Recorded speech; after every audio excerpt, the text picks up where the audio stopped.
حضرت شیخ رحمۃ اللہ علیہ نے مولانا عبد المجید دریابادی پر خط لکھا کہ آپ دریاباد میں رہتے ہیں اور لکھنؤ دریاباد کے قریب ہے، تھانہ بھون دور ہے.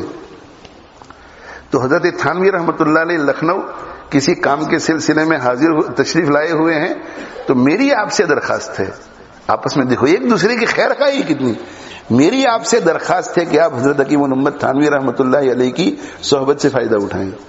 علماء کرام خاص طور پہ بہت دھیان سے سنیں اس کو. حضرت شیخ رحمۃ اللہ علیہ کے پیش نظر کیا تھا؟ پیش نظر یہ تھا کہ مولانا عبد المجید دریابادی باصلاحیت آدمی ہے، اگر عشق الہی کی آگ ان کے سینے میں بھڑکنے لگی تو امت کا بیڑا پار ہو جائے گا. تو کہا کہ حضرت تھانوی کے پاس جاؤ، اور کہا کہ ان کو قائل حضرت تھانوی ہی کر سکیں گے. تو کہا کہ تم جاؤ. وہاں سے حضرت مولانا عبد المجید دریابادی کا جواب گیا حضرت شیخ رحمۃ اللہ علیہ پر کہ میں بہت احسان مند ہوں کہ آپ نے میری خیر خواہی میں مجھے لکھا، لیکن میں حضرت کو اطلاع کرنا چاہتا ہوں کہ میرا تو حضرت تھانوی رحمۃ اللہ علیہ کے ملفوظات اور مواعظ کو پڑھنے کا معمول ہے، تفسیر بھی میں دیکھتا ہوں. مطلب یہ کہ اب صحبت میں جائیں گے ان کی ملفوظات سنیں گے تو یہ ملفوظات بھی پڑھ رہا ہوں، مواعظ بھی پڑھ رہا ہوں، حضرت کی بیان القرآن بھی پڑھ رہا ہوں، تو میرا یہ معمول ہے، حضرت کو اطمینان ہو. اور ایک آدھ مرتبہ میں گیا تو حضرت سے تو ملاقات بھی نہیں ہو سکی، قریب بھی نہیں جا سکا. تو مجھے ایسا محسوس ہوا کہ وہاں جانا بے سود ہے. تو حضرت شیخ کا پھر خط گیا. حضرت شیخ رحمۃ اللہ علیہ نے پھر خط میں لکھا کہ حضرت تھانوی رحمۃ اللہ علیہ کے ملفوظات کو پڑھنے، مواعظ کو پڑھنے، ان کی تفسیر کو پڑھنے سے وہ مطلوبہ فائدہ نہیں ہوگا جو حضرت کی صحبت سے ہوگا. اس لیے میں مقرر عرض کر رہا ہوں کہ آپ اس کو غنیمت سمجھ کر اس موقع سے فائدہ اٹھائیں. اور رہی بات یہ کہ حضرت سے مسافہ ہو نہ ہو، حضرت کی نظر پڑے نہ پڑے، صحبت اس پر موقوف نہیں ہے. آپ تشریف لے جائیں، جہاں جگہ ملے بیٹھ جائیں حضرت کے پاس.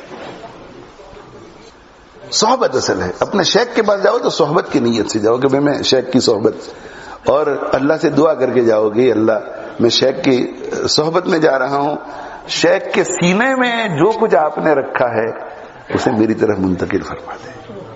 شیخ کے سینے میں جو اچھی اچھی چیزیں ہیں منتقل فرما دے. شیخ کے سینے کے واسطے سے کبھی کبھی ایسا بھی ہوتا ہے کہ مرید جو ہے بہت اونچی چیز کا طالب ہوتا ہے اور وہ اس اونچی چیز کو سامنے رکھے گی، اللہ ہمارے شیخ کے واسطے سے آپ ہمیں فلاں چیز دے دیجئے، تو شیخ کو بھی فائدہ ہو جاتا ہے کہ وہ چیز شیخ کے سینے میں اترتی ہے اور شیخ سے پھر مل جاتی ہے مرید کو، تو شیخ کو بھی فائدہ ہوتا ہے.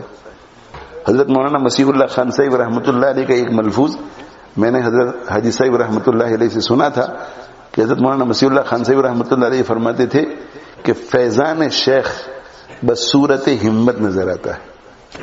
یہ ہمیں کیسے پتا چلے گا کہ میں شیخ کے پاس گیا تھا تو مجھے کچھ فیض ملا یا نہیں؟ یہ جو اندر ہم عزم کرتے ہیں کہ میں ایسا کروں گا، ایسا کروں گا، ایسا کروں گا، یہ فیض ملا. یہ جو ارادے اندر پیدا ہوتے یہ فیض مل رہا ہے شیخ کا. اور کبھی کبھی یہ فیض جو ملا ہے وہ ہماری محنت کی کمی کی وجہ سے یہ مسجد کے دروازے تک ہی رہتا ہے، گاڑی میں بیٹھنے تک ہی رہتا ہے. اگر ہم گھر میں رہتے ہوئے گناہوں سے بچنے کی جتنی کوشش ہو سکے کریں گے، جب گناہ ہو جائے تو توبہ کر لیں گے، فرائض واجبات کے اہتمام کی جتنی کوشش ہو سکے کریں گے، سنن نوافل مستحبات کی جتنی کوشش کریں گے، یہ کوشش کر کے دل کو تیار کر کے شیخ کے پاس آئیں گے، اور پھر جو فیض ملے گا وہ فیض شو ایریا تک، گاڑی تک نہیں رہے گا، وہ ہمارے لندن بلیک بن تک جائے گا، وہ باربیڈوس اور پناما تک جائے گا، اور وہاں بھی ہمیں نظر آئے گا کہ جو عزم شیخ کی مجلس میں تھا آج بھی وہی عزم ہے. یہ شیخ کا فیض منتقل ہوا.